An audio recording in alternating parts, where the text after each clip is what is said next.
La French Radio, la French Radio, la première radio pour les francophones à l'étranger.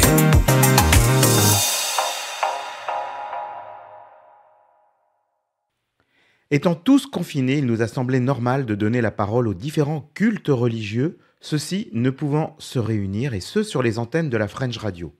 Nous donnons donc la parole au recteur de la paroisse Saint-Louis des Français à Lisbonne, le père Julien de Pomerol.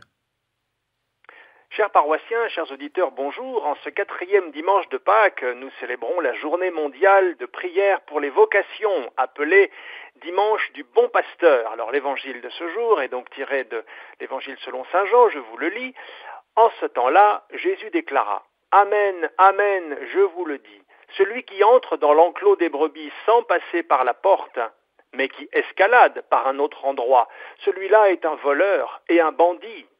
Mais celui qui entre par la porte, c'est le pasteur, le berger des brebis.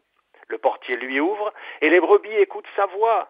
Ces brebis à lui, il les appelle chacune par son nom et il les fait sortir. Quand il a poussé dehors toutes les siennes, il marche à leur tête et les brebis le suivent car elles connaissent sa voix. Jamais elles ne suivront un étranger, mais elles s'enfuiront loin de lui car elles ne connaissent pas la voix des étrangers. Jésus employa cette image pour s'adresser à eux, mais eux ne comprirent pas de quoi il parlait. C'est pourquoi Jésus reprit la parole. « Amen, Amen, je vous le dis, moi je suis la porte des brebis. Tous ceux qui sont venus avant moi sont des voleurs et des bandits, mais les brebis ne les ont pas écoutés. Moi je suis la porte. Si quelqu'un entre en passant par moi, il sera sauvé. Il pourra entrer, il pourra sortir et trouver un pâturage. Le voleur ne vient que pour voler, égorger, faire périr. Moi, je suis venu pour que les brebis aient la vie en abondance. » Donc voilà ce dimanche du bon pasteur, où nous demandons plus instamment au Seigneur de nous donner des bons pasteurs, des prêtres, qui soient de bons prêtres, des saints prêtres. Cette expression saint prêtre était pour saint Guillaume, qui était archevêque de Bourges au XIIIe siècle. C'était une sorte de pléonasme, parce que selon lui, les prêtres ne pouvaient pas être autre chose que des saints. Il disait d'ailleurs, tel pasteur, telle brebis. Et il voulait être saint pour que son peuple soit saint. Et il voulait la même chose pour chacun de ses prêtres, afin que les brebis puissent les suivre en tout, sans craindre de se tromper en rien. Alors, si en comprenant l'idée de saint Guillaume, vous vous dites en soupirant, il y a du boulot, avec un air perplexe, voire dubitatif, sachez que vous n'êtes pas tout seul, nous sommes deux. Eh oui, les pauvres prêtres, le pauvre prêtre que je suis, peine sur le chemin de la sainteté, un chemin qui s'appelle Jésus-Christ, car la sainteté consiste en fait en une amitié fidèle avec Jésus, qu'on veut aimer et ne plus offenser. Hélas, les prêtres l'offensent. Leur sainteté n'est pas toujours admirable, mais comme le disait sainte Madeleine Sophie Barra, c'est la fondatrice des Sœurs du Sacré-Cœur au XIXe siècle, nous la fêterons à la fin du mois de mai, le 25 mai, elle écrivait « Les saints sont moins admirables par la sainteté de leur vie que par leur fidélité à se relever après leurs fautes. » Elle rejoint en cela l'idée de Gustave Thibon, qui écrivait, je cite, « Tomber n'est rien, on va à Dieu de chute en chute. Le seul vrai danger, l'enlisement. » Et donc, quand saint Guillaume visitait son diocèse, il n'hésitait pas à reprendre ses prêtres sur tel comportement, sur leur manière de célébrer la messe ou sur leur enseignement, afin de les aider à quitter les approximations et l'enlisement dans la tiédeur et à avancer résolument sur le chemin de la sainteté pour que ces brebis puissent les suivre.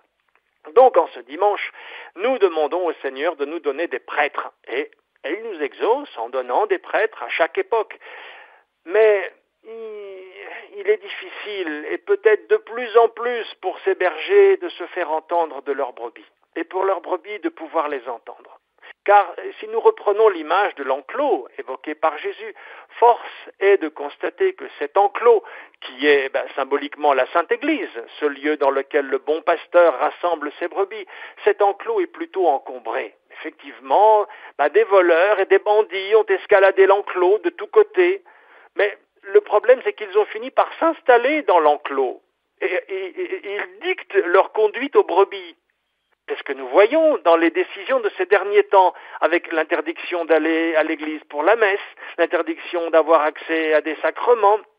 Et les évêques, même ceux qui font le choix d'être de bons pasteurs, obéissent à ces consignes. Et puis à leur suite, les prêtres, le jour de leur ordination, ils ont promis obéissance à leur évêque. Alors ils suivent les consignes. Alors, je ne reviens pas sur les prêtres ou les évêques qui, à travers les siècles, ont fait le choix d'être de mauvais pasteurs. Bon, il y en a eu, c'est entendu, on se rappelle Monseigneur Cochon, l'évêque de Beauvais à l'époque, qui a obtenu la condamnation à mort de Sainte Jeanne d'Arc. Sainte Jeanne d'Arc qui lui rappela sa responsabilité personnelle. Alors, il la connaissait bien, lui, l'évêque, sa responsabilité, puisque, selon les paroles de Jésus à Sainte Thérèse d'Avila, « Nul ne se perd sans le savoir », lui dit Jésus. « Nul ne se perd sans le savoir ». Donc il savait très bien. Mais enfin, elle lui rappela quand même nettement la veille de sa mort en lui disant « Évêque, c'est par toi que je meurs ». Donc il le savait. Alors, il y a eu d'autres cas, il y a eu parfois des groupes, au XVIe siècle, avec le schisme anglican. Sur les 22 évêques catholiques que comptait l'Angleterre d'Henri VIII, un seul, John Fisher, a résisté aux bandits et aux voleurs qui escaladaient l'enclos, et il a fini décapité, martyr. Et saint Thomas More, son ami, est prisonnier lui aussi dans la tour de Londres, où il attend lui aussi d'être décapité. Il écrit que ces évêques, ces mauvais pasteurs, je cite, mettent à mort les membres du Christ, les âmes chrétiennes, par leur doctrine fausse et par les exemples de leur turpitude. Alors, c'est entendu, il y a eu de mauvais serviteurs. Mais comment se fait-il que ceux qui veulent être de bons pasteurs soient coincés dans le genre de situation que nous vivons en ce moment? Comment en sommes-nous arrivés là? Il faut bien diagnostiquer les causes du mal si nous voulons en guérir. Et le pape François nous aide à le comprendre avec la reprise d'une expression lumineuse dans son message de Noël dernier, adressé aux clergés qui travaillent au Vatican. Il les appelle, je cite, à un changement de mentalité pastorale, car, dit-il, l'Église a 200 ans de retard à cause de sa peur du changement. Alors qu'est-ce qui s'est passé il y a quelques 2 siècles pour que l'Église soit depuis bloquée dans la peur? En creusant cet indice que le pape nous donne, nous trouvons la Révolution française. Et nous constatons effectivement que depuis cette époque, la Sainte Église vit dans le syndrome de la femme battue, qui n'ose plus rien dire ou qui n'ose plus rien faire, de peur de déplaire à son bourreau et de souffrir encore. Il faut dire que ça fêtait d'une violence inouïe. Des milliers de prêtres, de moines, de religieuses, d'évêques guillotinés, noyés, brûlés, déportés, souvent après avoir été ignoblement traités, humiliés publiquement, et en même temps que ces massacres, la confiscation des biens de l'Église, la profanation de tout ce qui est sacré, une soumission par la force physique, mais aussi une soumission par la force idéologique, avec la constitution civile du clergé qui vise à couper l'Église de Rome, à couper l'Église du pape, et puis en fait de Dieu. C'est la République qui nomme et qui renverse à sa guise les évêques et les curés jureurs, et tout cela dans une soumission également spirituelle, puisque après tant de blasphèmes, de sacrilèges, où plus rien ne semble sacré, c'est le culte de la raison qui prime, accompagné d'une volonté de déchristianisation systématique de tout, même des sacrements, avec la fameuse création du mariage civil pendant la Révolution, mariage obligatoire qui prime sur le mariage à l'Église, sous peine de sanctions. C'est pas compliqué de se souvenir, le mariage civil est créé en septembre 1792. C'est juste après les effroyables massacres de septembre, où là encore des centaines de membres du clergé vont être zigouillés. Les récits, ça vous gâte le cœur. Donc, il y a une volonté d'éradiquer tout ce qui, de près ou de loin, aurait vaguement une ferveur catholique. Et puis de créer un homme nouveau, débarrassé de tout cela. Un ancien ministre de l'Éducation nationale, M. Payon, nous donne des clés. Alors, il se réjouit de ça, mais il donne des clés de lecture qui sont lumineuses. Et dit, alors je le cite, on peut lire dans ses écrits, « La Révolution française est un commencement absolu, l'incarnation, l'engendrement d'un homme nouveau. La Révolution est un événement religieux qui implique l'oubli total de ce qui précède la Révolution. L'école a un rôle fondamental. Elle doit dépouiller l'enfant de toutes ses attaches pré-républicaines pour l'élever jusqu'à devenir citoyen. Et c'est bien une nouvelle naissance, une transsubstantiation qui s'opère par l'école, cette nouvelle Église, avec son nouveau clergé, sa nouvelle liturgie, ses nouvelles tables de la loi. En fait, il résume tout cela en une formule, il dit il fallait une religion à la République, la laïcité. Alors c'est terrifiant quand on lit ça. Alors ensuite on nous dit oui, mais enfin les choses se sont apaisées après, quand même en 1801, il y a eu le Concordat avec Napoléon. Ah ben pas du tout, parce que le Concordat, c'est la mise sous tutelle de l'Église. Rappelons que Napoléon exige que le catéchisme catholique enseigne aux enfants et aux adultes le devoir d'obéissance et de fidélité à l'égard de l'empereur. Et si le salaire du clergé est payé par l'Empire, c'est aussi pour mieux leur retirer et les réduire à la misère s'ils déplaisent à l'empereur. Souvenons-nous des cardinaux noirs. Sur les 27 cardinaux français, il y en a 13 qui refusent d'assister à la parodie du remariage religieux de Napoléon. Il a divorcé avec Joséphine, il veut épouser Marie-Louise. Alors des cardinaux disent non, quand même non. Alors on connaît la suite. Tous leurs biens sont confisqués, leurs pensions supprimées, interdiction de porter le moindre signe rappelant qu'ils sont cardinaux, ils sont placés sous surveillance policière et 2 mois plus tard, ils sont éparpillés en exil dans le dénuement le plus complet.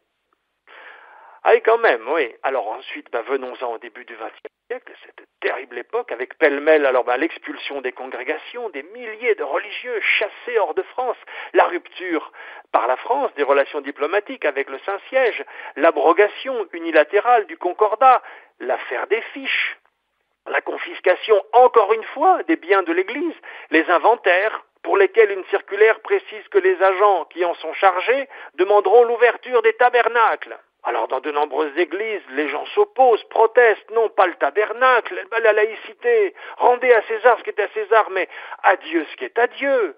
Et Clémenceau répond, rendez à César ce qui est à César, et tout est à César. Alors ces gens qui s'opposent sont frappés, blessés ou tués par balle dans l'église. Alors on jette aujourd'hui un regard pudique sur cette époque en concluant, oui, c'est ce qui a donné la loi de séparation de l'Église et de l'État, c'est mieux ainsi. Non, la loi de soumission de l'Église à l'État. Du reste, lors du rétablissement des relations diplomatiques entre la France et le Vatican en 1921, le texte prévoit que le Vatican soumet les nominations d'évêques au ministère des Affaires étrangères. Qui peut émettre des objections? Et pour ne prendre qu'un exemple de cette soumission, le mariage obligatoire à la mairie, imposé pendant la Révolution, conservé par l'Empire, puisque le Code pénal de 1810 crée le délit de célébration d'un mariage religieux sans mariage civil préalable. C'est puni d'une amende. S'il y a une récidive, le curé va en prison pendant 5 ans, et s'il y a une deuxième récidive, il est déporté. Alors depuis 2002, on n'est plus déporté. Depuis 2002, le prêtre qui s'habituerait à célébrer des mariages sans que les fiancés passent par la mairie est condamné à 7 500 € d'amende et 6 mois de prison. C'est-à-dire que, je sais pas, on imagine ceux qui ont modifié le texte, on dit, bon, on les met plus en prison. Si, on les met en prison. Attends, tu rigoles, c'est pas le temps que ça va prendre, ça va lui faire voir du pays, au curé, ça va lui apprendre à obéir. Allez. Alors il y a encore de très nombreux exemples, mais je pense que vous avez compris l'idée. Depuis 200 ans, l'Église de France, la fille aînée de l'Église, est menée à la schlag par des voleurs et des bandits qui ont escaladé l'enclos et qui imposent leurs règles à cette pauvre fille aînée, dépouillée, vêtue de haillons, qui semble recroquevillée dans un coin, et puis tellement soulagée quand les coups ne la massacrent plus qu'elle se contente de ce qui lui est laissé. C'est presque rien, mais c'est tellement mieux que les coups. Et puis en même temps, elle se dit qu'elle n'aura pas mieux, et puis que le pire est toujours possible. Je relisais récemment le discours du président de la République adressé aux évêques de France, il y a 2 ans, aux Bernardins. Alors il leur dit au début, « Sans doute nous partageons confusément le sentiment que le lien entre l'Église et l'État s'est abîmé. » Non. À sérieux? Vraiment? Alors, cette pauvre fille aînée, alors elle accepte ce qu'on lui laisse. Imaginez que cette semaine, le président de la République a voulu une visioconférence avec les responsables de culte en France. Les évêques de France étaient donc là, mais avec, entre autres, les chefs des obédiences maçonniques. Selon la bulle pontificale de Clément XII, 1738, vous irez voir, in eminenti apostolatus specula, vous allez voir ça, valable à perpétuité, dit-il. Selon cette bulle pontificale, cette simple réunion leur vaudrait d'être excommuniés. Allez lire les décisions des papes successifs, du pape Pie VII, Grégoire XVI, Pie IX, Léon XIII ou Saint Pie X en 1906. Dans sa lettre encyclique Vem Internos, qui dit clairement que le but de la franc-maçonnerie, proclamée par elle-même, avec une cynique audace, écrit-il, et de décatholiciser la France. C'est clair. Quant au pape Jean XXIII, quand il parle de la franc-maçonnerie, alors lui, il a un raccourci saisissant, il dit « La franc-maçonnerie, c'est-à-dire le diable », là, c'est encore plus clair, quoi. Et voilà que les pasteurs du troupeau, les évêques, sont mis au même rang que les obédiences maçonniques, qui sont donc infiltrés, officiellement installés dans l'enclos, après pourtant avoir escaladé comme des voleurs et des bandits.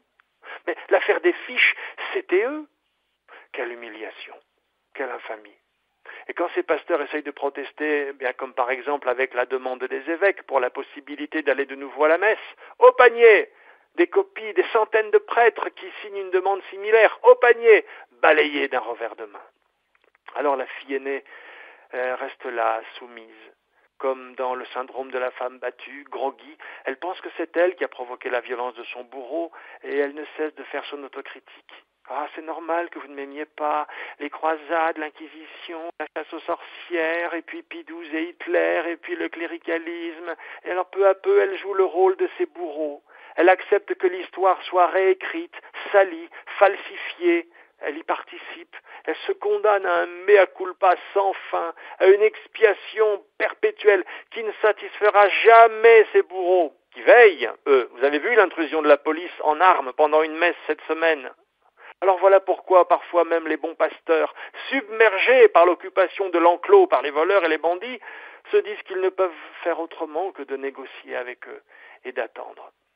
Mais c'est là que c'est dangereux, parce qu'on peut finir par ne plus être bon pasteur, mais un simple exécutant des ordres des occupants, et tomber sous le coup de cette sentence de saint Augustin au 5e siècle, qui écrit à des mauvais pasteurs « Vous êtes restés de corps, mais vous vous êtes enfuis d'esprit ».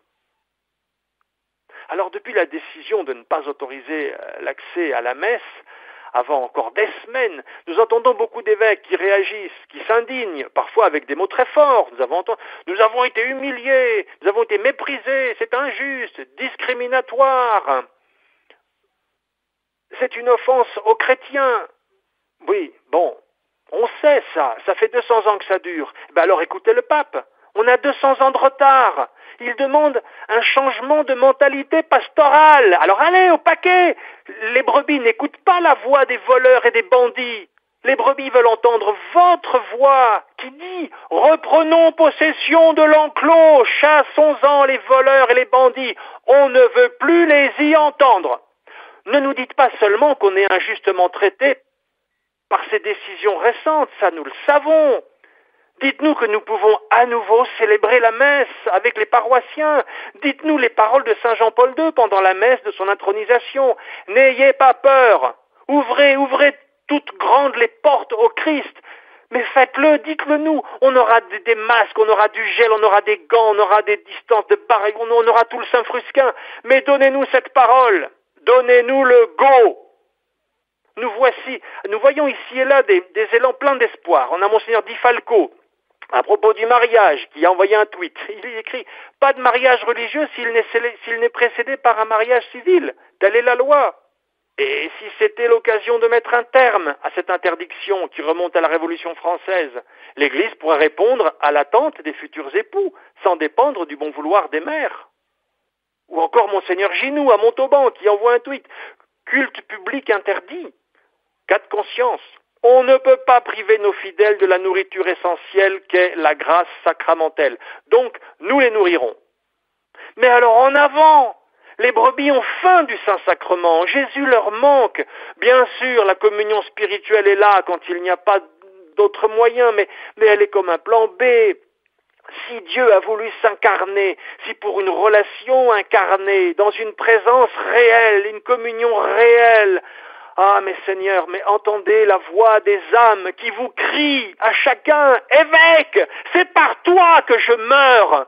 Je meurs d'amour pour Jésus dont tu me prives. » Et quelle douleur pour Jésus, confiné dans le ciboire du tabernacle et qui ne peut aller dans les âmes qui le désirent tant. Ah, mon Dieu, pardon. Rattrapons les 200 ans de retard, sortons de la peur. Nous serons condamnés, emprisonnés, outragés. On dira faussement toutes sortes de mal contre nous à cause de Jésus. Et alors?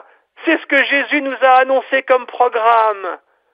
Ah, chers paroissiens, où que vous soyez, en France, au Portugal, écrivez à vos évêques, écrivez-leur, donnez-nous le bon Dieu, rendez-nous le bon Dieu. Même au Portugal, lundi, on peut aller chez le coiffeur. Pour recevoir le bon Dieu, il faudra encore attendre 1 mois. Ah, Jésus, vous ne pouvez pas entrer dans mon âme, mais rassurez-vous, je suis bien coiffé. Non, agissons. Jamais sur la terre, l'éclipse de Dieu n'a été aussi terrible. C'est notre mission. Amen, alléluia, et bon temps pascal quand même. Vous écoutez la French Radio.